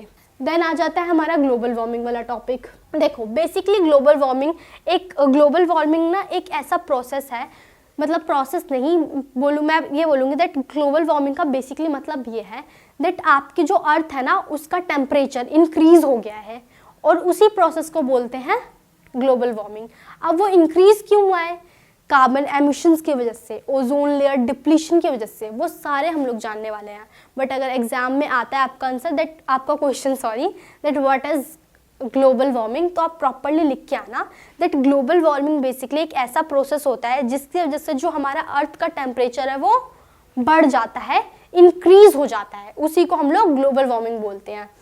देखो यहाँ लिखा भी है मैंने, global warming refers to long term increase in earth's average surface temperature due to human activities, primarily the release of greenhouse gases. It contribute to climatic change causing disruptions. तो ये सारी ह्यूमन एक्टिविटीज़ की वजह से ही हो रही है, जो हम पॉल्यूशन इंक्रीज करते हैं, जो कार्बन एमिशंस कर रहे हैं, उन्हीं सब की वजह से जो हमारा अर्थ सरफेस है, जो अर्थ का टेम्परेचर वो बढ़ गया है, और उसी को बोलते हैं ग्लोबल वार्मिंग। तो हमारा ये वाला टॉपिक भी हो गया। अब हम नेक्स्ट स्लाइड पे जाएंगे, जो कि हमारा impact of global warming. That global warming के इम्पैक्ट क्या है, उसके असर क्या है। देखो सबसे पहला तो आ गया हमारा राइजिंग सी लेवल। मैंने एक वीडियो के स्टार्टिंग में बताया था दैट ग्लोबल वार्मिंग की वजह से जो हमारा एंटार्क्टिका है, उसके जो बड़े बड़े आइसबर्ग्स वगैरह है वो क्या होने लग गया है, मेल्ट होने लग गए हैं, जिसकी वजह से जो सी लेवल है वो इंक्रीज होता जा रहा है। और इसका सबसे ज़्यादा खतरा उन कंट्रीज़ को है जो सी के पास बसे हुए हैं, जो सी साइड के बिल्कुल सी के साथ में है। क्यों? क्योंकि यार वहाँ पे फ्लड का खतरा बढ़ गया है ना, लोगों की पूरी ज़िंदगी अफेक्ट हो जाती है फ्लड में। तो सोचो, ऐसा तो है नहीं दैट एनवायरनमेंट हमें खुद ही दे रही है, हमने ही ग्लोबल वार्मिंग बढ़ाया है, हमने ही अर्थ का जो टेम्परेचर वो इंक्रीज़ कराया है हमारी एक्टिविटीज़ से, और उसका इम्पैक्ट भी अब ह्यूमंस को ही भुगतना पड़ रहा है। तो ये सारी चीज़ें ना आपस में इंटरलिंक्ड होती हैं। तो देखो rising sea levels, melting of ice caps, glaciers cause sea levels to rise, flooding coastal areas and displacing populations and extreme weather. तो ये सारी चीज़ें हमारी ही करी हुई है दैट जो अगर ग्लोबल वार्मिंग बहुत ज़्यादा बढ़ जाएगा तो उससे जो आइसबर्ग्स है, जो ग्लेशियर्स है, वो मेल्ट होंगे। अगर वो मेल्ट होंगे तो जो आपकी कोस्टल एरियाज़ है, जो सी के पास में एरियाज़ हैं, उन पे फ्लड का खतरा भी टाइम के साथ बढ़ता जाएगा और पूरी पॉपुलेशन को डिस्प्लेस होना पड़ेगा, एक जगह से दूसरी जगह जाना पड़ेगा। तो फर्स्ट प्रॉब्लम तो हमारी ये आ गई।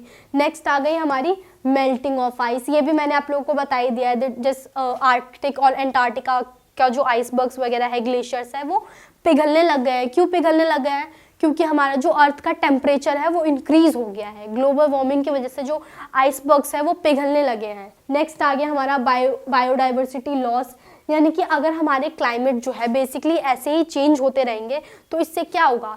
अब देखो क्लाइमेटिक चेंज से ना सबसे बड़ा जो नुकसान है वो होता है जानवरों का। क्यों? क्योंकि उनको एक ही टाइप के एनवायरनमेंट में, एक ही टाइप के क्लाइमेट में रहने की आदत हो जाती है, और जब ऑल ऑफ सडन उस क्लाइमेट में कोई चेंज आता है ना, तो सबसे बड़ा खतरा उन जानवरों की ज़िंदगी पे आता है और वो एक्सटिंक्शन की तरफ बढ़ने लगता है, यानी कि लुप्त होने वाली प्रजातियों की तरफ बढ़ने लगते हैं। तो देख रहे हो, आप लोगों को सुनने में लग रहा होगा दैट इतनी छोटी सी प्रॉब्लम है, बट उन जानवरों के लिए तो उनके अस्तित्व पे सवाल उठ जाता है ना। तो इन सारी चीज़ों का इम्पैक्ट हमें भुगतना पड़ रहा है और जानवरों को भी भुगतना पड़ रहा है। इनफैक्ट जानवरों की तो शायद गलती भी नहीं है ना इन सब में, ह्यूमंस की गलती है, ह्यूमन एक्टिविटीज़ की वजह से ये सारा हो रहा है, बट स्टिल सज़ा उनको भी मिल रही है। उनका मतलब देखो, एक जानवर को ना एक ही एनवायरनमेंट में रहने की आदत हो जाती है, तो जब वो चेंज होता है ना तो वो खुद को उतना ऑल ऑफ सडन ह्यूमंस की तरह चेंज नहीं कर पाता, और उसका रीज़न, और वो धीरे धीरे एक्सटिंक्शन की तरफ बढ़ने लगता है, उसकी जो प्रजातियाँ हैं वो घटने लग जाती हैं। देन आता है हमारा agricultural disruption, altered weather patterns, reduce crop yields. अब जैसे जैसे मतलब टाइम के साथ साथ बेसिकली जो हमारे क्लाइमेटिक चेंज हो रहे हैं, जो हमारे सीजनल चेंज हम देखते हैं, उसके वजह से जो हमारा क्रॉप रोटेशन, मतलब बेसिकली क्रॉप प्रोडक्शन का जो एक सिस्टम चलता था ना, वो भी ख़राब होता जा रहा है। क्यों? क्योंकि हमें पता होता था इस सीज़न में हम लोग उगाएंगे, इस सीज़न में कटाई होगी, बट आजकल के टाइम में क्या चल रहा है, हमारा पूरा सीजनल पैटर्न ही चेंज हो गया है, जिसकी वजह से हम क्रॉप को भी उतने अच्छे तरीके से नहीं उगा पाते हैं, उसकी प्रोडक्टिविटी पे भी असर पड़ा है। तो ये सारे पॉइंट्स हैं आपके ग्लोबल वार्मिंग के। देन हम जाते हैं हमारी नेक्स्ट स्लाइड पे, जो कि है ओजोन डिप्लीशन के बारे में। बहुत इंपॉर्टेंट टॉपिक है, एग्जाम के पॉइंट ऑफ व्यू से बहुत ज़रूरी है, तो इसको बिल्कुल नहीं छोड़ के जाना। देखो मैंने वीडियो के स्टार्टिंग में आप लोगों से पूछा था दैट ओजोन का नाम क्या होता है। देखो इसको हम लोग O3 भी बोलते हैं। क्या बोलते हैं? O3। एग्जाम में काफ़ी बार आता है दैट O3 क्या होता है, कुछ बच्चों को पता होता है, कुछ को नहीं पता होता, सो मैंने बता दिया दैट इसको O3 भी बोलते हैं। तो काफ़ी एग्जाम में आपका क्वेश्चन आ सकता है that how is O3 depleted और what are the reason of ozone depletion. So इस टाइप से आपके क्वेश्चंस इसके ऊपर बनते हैं। तो सबसे पहले जान लेते हैं दैट ओजोन डिप्लीशन होता क्या है।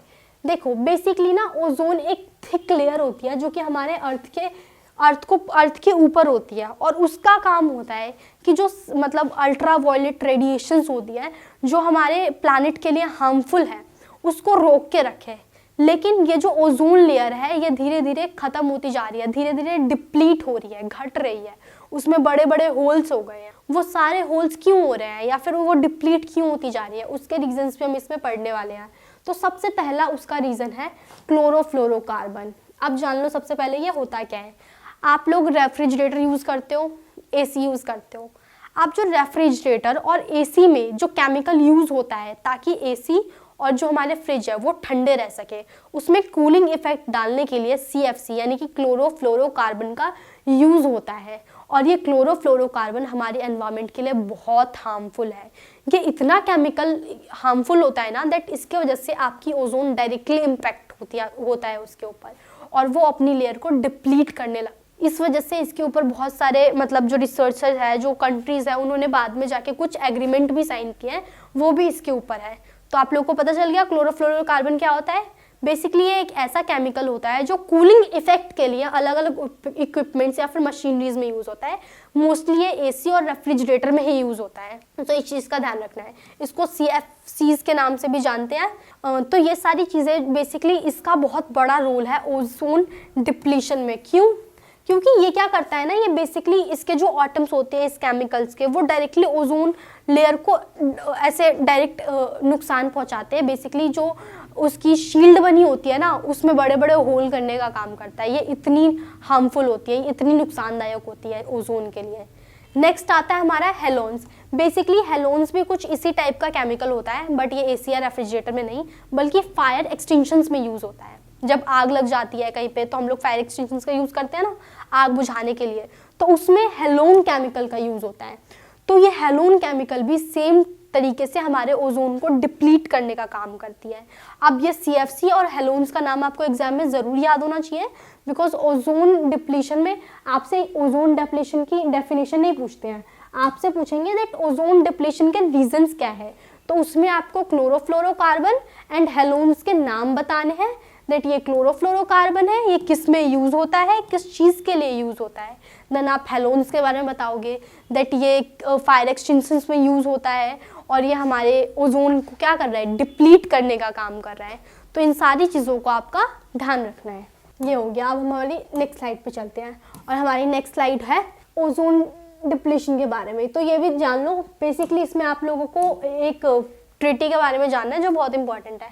वो ट्रीटी है आपकी मॉन्ट्रियल प्रोटोकॉल। बेसिकली ये एक इंटरनेशनल ट्रीटी थी जो कि 1987 में आई थी, जिसका मेन मोटिव ये था कि ओजोन डिप्लीशन को रोकना है ताकि हमारे ऊपर जो यूवी रेडिएशन, जो अल्ट्रा वायलेट रेडिएशन डायरेक्टली पड़ रही है वो ना पड़े और हम अपने प्लैनेट को इस चीज़ से बचा पाए। तो मॉन्ट्रियल प्रोटोकॉल का फर्स्टली प्राइमरी गोल ही यही था दैट हम मतलब जो हमारे क्लोरोफ्लोरोकार्बन है या फिर जो हमारे हेलोन्स है, इस टाइप के केमिकल्स को हम लोग कम्प्लीटली बैन करें ताकि ओजोन डिप्लीशन का जो खतरा है वो कम से कम हो पाए। इंडिया ने बेसिकली जो हमारा मोटोन प्रोटोकॉल है वो सितंबर 16, 1987 में बेसिकली साइन किया था, और इस इंडिया ने साइन करते ही इसके ऊपर बहुत अलग अलग स्टेप्स लेना भी शुरू कर दिया था। क्योंकि यार एनवायरनमेंट को प्रोटेक्ट करने की जिम्मेदारी पूरी कंट्री की है। तो सभी कंट्री ने मतलब बेसिकली जिन ने साइन किया था ना वो बहुत अलग अलग टाइप के एग्रीमेंट एक्ट वगैरह लेके आए थे अपनी कंट्री में, ताकि वो इस चीज़ से अपने एनवायरनमेंट को बचा सके और इसका जो क्लोरोफ्लोरोकार्बन और हेलोन्स का यूज़ है उसको रिड्यूस कर सके। बिकॉज सबसे ज़्यादा यही दोनों केमिकल्स नुकसान पहुंचा रहे थे हमारी ओजोन लेयर को। बिकॉज ये जो क्लोरोफ्लोरोकार्बन है, ये जो हेलोन्स है, यही सबसे ज़्यादा नुकसान पहुंचा रहे थे हमारे एनवायरनमेंट को। इसीलिए 1987 में ये इंटरनेशनल ट्रीटी आती है ताकि हम लोग इसके यूज़ को मिनिमाइज़ कर सकें और अपनी एनवायरनमेंट को प्रोटेक्ट कर सके। और इंडिया ने ये एग्रीमेंट कब साइन किया था, बहुत इंपॉर्टेंट क्वेश्चन है, 1 मार्कर में जरूर आएगा MCQ में, तो इसकी डेट भी याद रखनी है दैट सितंबर 16, 1987 में सितंबर 16 अगर ना भी याद रखो तो चलेगा, बट 1987 जरूर याद रखना, बिकॉज MCQ में पूछते हैं दैट विच ईयर मतलब इंडिया ने साइन किया था, तो उसमें 1987 पे टिक लगा के आना, फुल नंबर मिलेंगे। ठीक है, तो ये हमने मॉन्ट्रियल प्रोटोकॉल के बारे में डिस्कस कर लिया इस स्लाइड में। अब हम पढ़ते हैं अपने नेक्स्ट स्लाइड की तरफ, जो है पॉल्यूशन के बारे में। अब देखो, मैंने स्टार्टिंग में बोला था दैट पॉल्यूशन के बारे में जानने की जरूरत नहीं है, बिकॉज वो तो हम लोग कर ही रहे हैं ना, चाहे वो एयर पॉल्यूशन हो, लैंड पॉल्यूशन हो, नॉइज पॉल्यूशन हो, तो हर टाइप का पॉल्यूशन इंसान कर ही रहा है, चाहे वाटर पॉल्यूशन हो। तो यहाँ पे कुछ इमेजेस लगी हैं, ये देखो, ये नॉइज पॉल्यूशन हो रहा है, ये लोग शोर मचा रहे हैं गाड़ियों की वजह से, कोई हॉर्न मार रहा है। देखो हम लोग जो हेलीकॉप्टर लेके, जब ऐसे तुम लोग छत पे हो गए, हेलीकॉप्टर जाता होगा तो देखते हो ना नॉइज आती है, उसकी वजह से भी नॉइज पॉल्यूशन होता है। बर्ड्स बहुत डिस्टर्ब हो जाते हैं। सो ये सारे रीजंस है। देन ये हमारा वाटर पॉल्यूशन आ गया, देख रहे हो कितना गंदा है। ऐसे ही होता है सी और ओशियन में, जब पिकनिक मनाने जाते हो ना, या फिर हिल स्टेशन बीचेस पे, तो यही हाल करके आते हो आप वहाँ का। और ये कोई नई बात नहीं बोल रही हूँ, आप गूगल खोलोगे तो और ऐसी चीज़ें सर्च करोगे बहुत आसानी से मिलेंगी। तो ये हरकतें मत करना, पढ़े लिखे बच्चे हो, समझदार हो तो समझदारों की तरह जाना, एंजॉय करना, एस्थेटिक फोटो ज़रूर लेना, लेकिन ये हाल करके प्लीज़ मत आना, ये मेरी रिक्वेस्ट है सबसे। नेक्स्ट ये हमारा लैंड पॉल्यूशन आ गया, देखो कितनी गंदी हो रखी है ज़मीन। तो ये सारी चीज़ें किसी और की करी हुई नहीं है, हम लोग ही करते हैं। तो थोड़ा इसके बारे में भी डिस्कस कर लेते हैं। तो अब हम जानते हैं दैट हमारी इंडिया के एनवायरनमेंट को किन किन चीज़ों पे वर्क करना चाहिए, और वो कैसे, मतलब बेसिकली सिर्फ इंडिया के एनवायरनमेंट को ही नहीं, वर्ल्ड वाइड ये टॉपिक्स है, जब कैसे उनको नुकसान पहुंचा रही हैं और ये कौन कौन से चैलेंजेस हैं। सबसे पहले तो आ गया हमारा land degradation, land deforestation, biodiversity loss, soil erosion, pollution, इनके बारे में डिस्कस करेंगे हम लोग। तो ये चैलेंजेस हैं हमारे। चलो हमने ये देख लिया, अब हम आगे एक स्लाइड पे पहुंचते हैं जिसमें हम सस्टेनेबल डेवलपमेंट के बारे में जानेंगे। सस्टेनेबल डेवलपमेंट, इसका मतलब बेसिकली ये होता है दैट आपको आपकी आज की ज़रूरतें तो फुलफिल करनी है, लेकिन without compromising the needs of your next generation. That आने वाली जो हमारी मतलब कल की पीढ़ी है, उसकी नीड्स को उसके साथ कॉम्प्रोमाइज़ ना करना पड़े। यानी कि हम जो रिसोर्सेज यूज़ करते हैं वो रिसोर्सेज यूज़ करो, तुम्हें जितनी नीड है उतनी यूज़ करो, लेकिन अपनी नेक्स्ट जनरेशन की नीड्स को ख्याल में रखते हुए, ताकि उनके लिए भी हम कुछ बचा के जाए। ऐसा थोड़ी ना, ऐसा नहीं हो दैट आज तो हम लोग मस्त गाड़ियों में घूम रहे हैं और जो हमारी फ्यूचर जनरेशन हो वो साइकिल पे जा रही हो। वैसे साइकिल में जाना कोई बुरी बात नहीं है, अच्छी एक्सरसाइज होती है, cycling is a good option, लेकिन हमें हमारे रिसोर्सेज को यूज़ करना है, उसका मिसयूज़ नहीं करना है। और ये डिफ्रेंसिएशन लोगों को समझना बहुत इंपॉर्टेंट है दैट रिसोर्सेज को आपको यूज़ करना है उतना ही यूज़ करिए, उसका मिसयूज़ या ओवर यूटिलाइजेशन मत कीजिए। नेक्स्ट हमारा जो ये सस्टेनेबल डेवलपमेंट वाला टॉपिक है, बेसिकली ये दुनिया का हॉट टॉपिक बना हुआ है आजकल के टाइम में। जितनी भी डेवलप्ड कंट्री है या फिर जो डेवलपिंग कंट्रीज़ है, वो अपने जो भी एनवायरनमेंट रिलेटेड प्लान होते हैं ना, उसको सस्टेनेबल डेवलपमेंट को बहुत ज़्यादा प्रायोरिटी दी जाती है उन एक्ट में या फिर उन एग्रीमेंट्स में। तो इसको बिल्कुल भूल के नहीं जाना। अब हम इसके बाद डिस्कस कर लेते हैं दैट इसको हम लोग कैसे फॉलो कर सकते हैं और इसकी स्ट्रेटजीज कौन कौन सी होती है। सबसे पहले तो होती है हमारी रेन्यूएबल एनर्जी। रेन्यूएबल रिसोर्सेज का डेफिनेशन मैंने क्या बताया था स्टार्टिंग में, दैट रेन्यूएबल रिसोर्सेज वो रिसोर्सेज होती है जिनको हम रेन्यू कर सकते हैं, दोबारा यूज़ कर सकते हैं। तो रेन्यूएबल एनर्जी भी तो वही हुई, जैसे कि विंड एनर्जी। अब हवा का यूज़ हम लोग बार बार कर सकते हैं, नो डाउट, है ना, हम लोग हवा को बार बार यूज़ कर सकते हैं। या फिर सोलर एनर्जी हो गई, उसको भी हम ले सकते हैं, जब भी सूरज आएगा मतलब सोलर एनर्जी को हम यूज़ कर सकते हैं।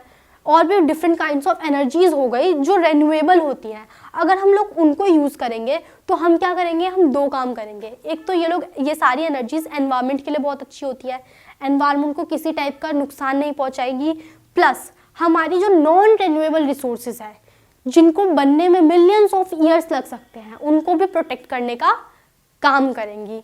तो ये हो गई, तो ये हमारे 2 पॉइंट्स हो गए इसके। देन आता है एनर्जी एफिशिएंसी, यानी कि promote energy efficient technologies and practices in industries. That energy efficient technologies को हमें प्रमोट करना चाहिए। बेसिकली यहाँ पे एनर्जी एफिशिएंट का मतलब है दैट जो बड़ी बड़ी इंडस्ट्रीज है, फर्म्स वगैरह हैं, उनको भी रेन्यूएबल रिसोर्सेज जैसी या फिर रेन्यूएबल एनर्जी जैसी एनर्जीज को प्रमोट करना चाहिए और उसका यूज़ ज़्यादा करना चाहिए। जैसे कि सोलर पैनल्स लगवाने चाहिए ताकि आप मतलब उसको प्रॉपर्ली यूज़ कर सको, वो एनवायरनमेंट के लिए भी अच्छा है। प्लस वो ना वन टाइम इन्वेस्टमेंट होता है, जैसे जो सोलर पैनल्स वगैरह होते हैं उनको वन टाइम इन्वेस्टमेंट भी बोला जाता है, दैट एक बार सेटअप करवाओ, लगवाओ एंड देन जो आपका मतलब उसका यूज़ होगा, आप जो उसको प्रोडक्शन करोगे वो उतना ज़्यादा कॉस्टली नहीं होता, वो वन टाइम इन्वेस्टमेंट होता है। तो इन सारी चीज़ों को प्रमोट करने के लिए भी गवर्नमेंट टाइमली अलग अलग चीज़ें लाती रहती हैं, अलग अलग प्रोग्राम्स चलाती रहती हैं। तो बेसिकली एनर्जी एफिशिएंट टेक्नोलॉजीज़ का यूज़ करना चाहिए इंडस्ट्रीज़ में। देन आ जाता है use of cleaner fuels, that हमें क्लीनर फ्यूल्स का यूज़ करना चाहिए, जैसे कि CNG, है ना। आप लोग देखते होंगे दैट CNG कार्स को तो गवर्नमेंट प्रमोट करती है, लेकिन जो पेट्रोल वगैरह वाली कार होती है उसके ऐड नहीं आते दैट पेट्रोल वाली गाड़ी चलाओ। तो CNG क्यों? बिकॉज CNG एक क्लीनर फ्यूल है और इसका एनवायरनमेंट पे हार्मफुल इफेक्ट नहीं होता है। इस वजह से जो हमारी CNG है उसको गवर्नमेंट चाहती है दैट जो लोग व्हीकल्स वगैरह यूज़ करते हैं वो ज़्यादा इसी कार को यूज़ करें। देन हमारा बायोगैस हो गया, electric energy to reduce air pollution and greenhouse gas emission, ताकि हमारा जो कार्बन एमिशन है उसको रिड्यूस किया जा सके। बिकॉज जो CNG है वो कार्बन एमिशन नहीं करता है, जो बायोगैस है वो कार्बन एमिशन नहीं करता है। आप इलेक्ट्रिक कार्स वगैरह भी ऑप्शंस में है, जैसे आजकल इलेक्ट्रिक स्कूटी चलती हैं, बहुत सारी लड़कियां चलाती भी हैं, बॉयज़ भी चलाते हैं, ऐसा नहीं सिर्फ लड़कियां चलाती हैं, बॉयज़ भी चलाते हैं। सो ऐसी चीज़ों को प्रमोट किया जाता है बिकॉज ये एनवायरनमेंट फ्रेंडली होती हैं, ये एनवायरनमेंट को नुकसान नहीं पहुंचाती हैं, एज वेल एज हमारे सस्टेनेबल डेवलपमेंट को भी फॉलो करने में हेल्प करती है। सो ये हो गया हमारा। अब हमारी नेक्स्ट स्लाइड पे चलते हैं। तो सस्टेनेबल एग्रीकल्चर को फॉलो करना चाहिए। देखो यहाँ पे सस्टेनेबल एग्रीकल्चर का मतलब है उस मतलब हम लोगों को ना उस प्रोसेस या फिर उस टेक्निक को फॉलो करना चाहिए जिसमें सिंथेटिक केमिकल्स का यूज़ कम से कम हो, जैसे कि ऑर्गेनिक फार्मिंग, है ना। ऑर्गेनिक फार्मिंग आज के टाइम पे बेस्ट ऑप्शन है बिकॉज इसमें ना तो सिंथेटिक केमिकल्स यूज़ होते हैं और मतलब लेबर फोर्स भी इसमें ज़्यादा लगती है as compare to normal farming. इसीलिए गवर्नमेंट बहुत सारे प्रोग्राम्स और फार्मर्स को समझाने की कोशिश करती रहती है दैट आपको ऑर्गेनिक फार्मिंग पर स्विच करना चाहिए। हमने लास्ट चैप्टर में भी ऑर्गेनिक फार्मिंग के बारे में डिटेल में जाना है, उसके एडवांटेजेस डिसएडवांटेजेस के बारे में पढ़ा है। तो बेसिकली ऑर्गेनिक फार्मिंग ना सस्टेनेबल डेवलपमेंट को फुलफिल करने का सबसे ईजी वे है in the field of agriculture, इसीलिए इसको प्रमोट किया जाता है इस लेवल पे। देन आता है हमारा वेस्ट मैनेजमेंट, जो हमारा बड़ा ही ख़राब है waste management, but still government try कर रही है दैट हम लोग अपने वेस्ट को मैनेज करें, है ना। वेस्ट को मैनेज कैसे कर सकते हैं? अब बड़ा सिंपल सा एग्जांपल मैं तुम्हें देती हूँ, जैसे कि प्लास्टिक है, वी ऑल नो दैट हम उसको कुछ नहीं कर सकते। I mean, उसको जलाएंगे तो उसकी जो धुआं है वो हमारे लिए हार्मफुल है और वो कम्प्लीटली बर्न भी नहीं हो पाएगा, हम उसको गाड़ भी नहीं सकते। तो हम उसको क्या कर सकते हैं? हम लोग उसको रीयूज़ कर सकते हैं, रिसाइकल कर सकते हैं, है ना। तो बेसिकली इन सारी चीज़ों को अगर हम ध्यान दें, रीयूज़, रिसाइकल, इन टाइप वाले चीज़ों को ज़्यादा अगर गवर्नमेंट प्रमोट करे, लोग ये चीज़ें समझें, तो हम लोग वेस्ट मैनेजमेंट प्रॉपरली कर पाएंगे। बट अभी इन सब चीज़ों को करने में गवर्नमेंट को बहुत मेहनत करनी पड़ेगी बिकॉज लोग आज के टाइम में भी सिंगल यूज़ प्लास्टिक ज़्यादा प्रेफर कर रहे हैं रेदर देन जो चीज़ें रिसाइकल हो सकती हैं। अब हम ही देख लो ना, हम लोग शॉपिंग पे निकलते हैं या फिर जो सब्जियां खरीदने निकलते हैं, सारी सब्जियां हम लोग को प्लास्टिक वाली पन्नियों में लेके आते हैं, है ना। ये भी नहीं होता दैट घर से कोई कपड़े वाला थैली वाली लेके जाए, उसमें सब्जियां भर के लेके आए, बिकॉज वो हार्मफुल मतलब उतनी हार्मफुल नहीं होगी। बट मम्मियाँ या फिर हम भी शॉपिंग पे जाते हैं तो यार पन्नियों वाली थैली में लेके आते। क्यों लेके आते यार? वो पन्नियाँ कितनी हार्मफुल होती है सेहत के लिए, है ना। बट स्टिल हम लोगों को आदत है। तो अगर हम वो सारी चीज़ें छोड़ दें और रिसाइकल, रीयूज़ जैसी चीज़ों पे ज़्यादा फोकस करें, वही आइटम यूज़ करें जो रिसाइकल हो सकते हैं, तो ये कंपनीज़ के लिए भी ईजी हो जाएगा एज वेल एज हमारी गवर्नमेंट के लिए भी बहुत ईजी हो जाएगा वेस्ट को मैनेज करने में, उसकी मैनेजमेंट में। देन आ जाएगा हमारा ग्रीन अर्बन प्लानिंग। देखो ग्रीन अर्बन प्लानिंग में बेसिकली गवर्नमेंट ट्राई करते हैं दैट पब्लिक ट्रांसपोर्टेशन को बढ़ावा दिया जाए, पब्लिक ट्रांसपोर्टेशन को ज़्यादा से ज़्यादा इंक्रीज़ किया जाए ताकि लोग पर्सनल व्हीकल्स कम यूज़ करें और पब्लिक ट्रांसपोर्टेशन जैसी फैसिलिटीज़ को ज़्यादा यूज़ करें। क्योंकि देखो अगर किसी 200 इंसान को एक ही जगह पे जाना है तो तुम 200 गाड़ियों के बजाय क्यों ना उसे एक बस में लेके जाओ, है ना। कम पेट्रोल लगेगा, कम CNG लगेगा एंड 200 लोग अपने डेस्टिनेशन पे भी पहुंच जाएंगे। तो इन टाइप की चीज़ों को गवर्नमेंट इम्प्लीमेंट करने की कोशिश करती हैं। देन आ जाता है हमारा mini hydel power plants. Basically mini hydel जो पावर प्लांट्स होते हैं ना, ये आपके लगते हैं जो हिल स्टेशंस वगैरह होते हैं ना, उन पे आप ये इजीली देख पाओगे। ये बेसिकली एनर्जी को जनरेट करने का काम करते हैं। तो ये भी बहुत अच्छा ऑप्शन है, small scale hydro power plants को लगाया जाए ताकि ये बिना एनवायरमेंटल डिस्टर्बेंशन क्रिएट करे, अलग अलग टाइप के एनर्जीज़ को बना सके और लोग उस एनर्जी को यूज़ करके अपनी ज़रूरतों को फुलफिल कर सके। तो ये हमने बहुत सारी स्ट्रेटजीज डिस्कस कर लिया आज, दैट क्या क्या स्ट्रेटजीज इंपॉर्टेंट होती है। देन ये हमारी स्लाइड आ गई स्टार क्वेश्चंस की, जिसमें हम जानेंगे इस चैप्टर के one of the most important questions जो एग्जाम पॉइंट ऑफ व्यू के लिए मैं सिर्फ आप लोगों के लिए लेके आती हूँ, और एग्जाम के पॉइंट ऑफ व्यू से आंसर बहुत इंपॉर्टेंट होते हैं ये सारे क्वेश्चन आंसर्स। तो सबसे पहले आ गया हमारा फंक्शंस ऑफ एनवायरनमेंट। हमने वीडियो के स्टार्टिंग में इतने सारे फंक्शंस पढ़े थे ना। सबसे पहले क्या पढ़ा था, दैट जो हमारा एनवायरनमेंट है वो हमें रॉ मटेरियल प्रोवाइड करता है, जो दो टाइप के होते हैं, renewable and non renewable resources. Then हमने पढ़ा था दैट सस्टेनेबिलिटी ऑफ लाइफ के लिए जो चीज़ें इंपॉर्टेंट होती है वो भी हमें environment free of cost provide. Then हमारा आ गया दैट वो एस्थेटिक सर्विसेज प्रोवाइड करता है, जिसमें हम सेल्फी वगैरह लेते हैं, जैसे hill station, beaches and many more such kind of places, ये भी प्रोवाइड होती हैं। देन हम लोगों को बेसिकली जो कंजप्शन और प्रोडक्शन प्रोसेस में जो कंपनीज, फर्म्स, ह्यूमन बींग्स वगैरह इतना वेस्ट जनरेट करते हैं, वो सारा एसिमुलेट कौन करता है, एनवायरनमेंट करता है। वो पॉइंट डिस्कस करा था। देन हम लोगों ने स्ट्रेटजीज ऑफ सस्टेनेबल डेवलपमेंट के बारे में अभी पढ़ा। Then how can it helpful for our environment. So ये सारी चीज़ें आपको अपनी नोटबुक में आंसर लिखना है, बाकायदा नोटबुक खोलो और आंसर्स बनाओ, और अगर किसी में डाउट हो तो कमेंट सेक्शन में बता देना, उसका आंसर आपको मिल जाएगा। देन आ गया हमारा मॉन्ट्रियल प्रोटोकॉल, और ये कैसे मतलब ओजोन डिप्लीशन में हेल्प कर सकता है, उन सारी चीज़ों के बारे में आपको लिखना है। मैं बस साइड हो जाती हूँ, आप स्क्रीनशॉट ले लो चाहो तो, और इन सारे आंसर्स को अपनी कॉपी में लिख कर आना, ठीक है। और अगर किसी में डाउट हो तो बताने के लिए तो मैं हुई। सो आई होप आप लोगों को लेक्चर में मज़ा आया हो और ये चैप्टर एकदम बढ़िया तरीके से क्लियर हो। सो अब हम लोग मिलते हैं हमारे नेक्स्ट सेशन में।